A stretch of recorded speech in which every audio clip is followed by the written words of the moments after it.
کہ لڑکیاں رابعہ اور خامسہ میں پڑھتی ہیں اور اس وقت حیض کے ایام آتے ہیں، تو جب قرآن پاک کی تفسیر پڑھتے وقت اسے چھونے، پڑھنے اور لکھنے کا معاملہ پیش آتا ہے، تو اس صورت میں انہیں کیا کرنا چاہیے؟ اور حدیث پاک کے بارے میں بھی فرما دیں کہ ان ایام میں کیا کریں۔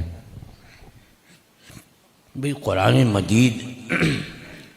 خاص قرآن مجید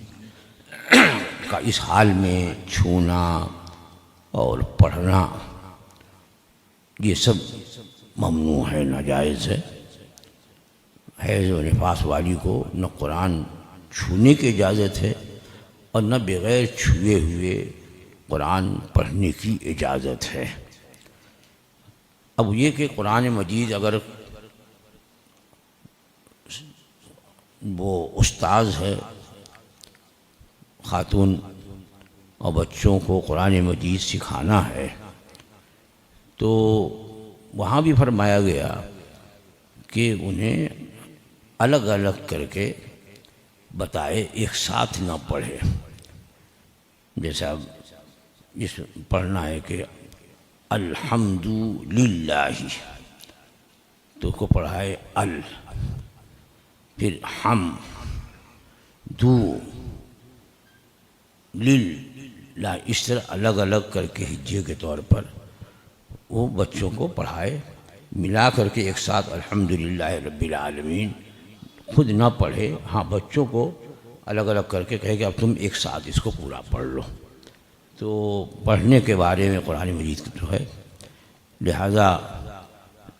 جہاں قرآن مجید پڑھنا منع ہے اور قرآن مجید کا لکھنا جو ہے وہ تو بے وضو کو بھی جائز نہیں ہے۔ قرآن مجید لکھنا یعنی وہ حیض و نفاس سے عورت نہیں ہے یا آدمی جنابت سے نہیں ہے لیکن وضو نہیں ہے اس کا، تو اسے بھی قرآن مجید لکھنا جو ہے وہ منع ہے۔ اس لیے وہ ان دنوں میں قرآن مجید پڑھنے لکھنے سے جو ہے وہ بچے۔ ہاں اس کی تفسیر جو ہے، قرآن مجید کی تفسیر پڑھے، لیکن جہاں پر قرآن مجید کی آیتیں اور قرآن مجید کے الفاظ ہیں ان پر ہاتھ نہ رکھے، نہ لگائے، اس سے بچے۔ اور ویسے بھی اس حال میں فقہ کی کتابیں، حدیث کی کتابیں، ان کا چھونا مکروہ ہے، لیکن اگر ضرورت ہے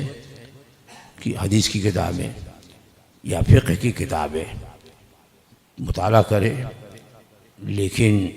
اس میں جو آیتیں آئیں تو نہ آیت پڑھے اور نہ ہی آیت کو چھوئے،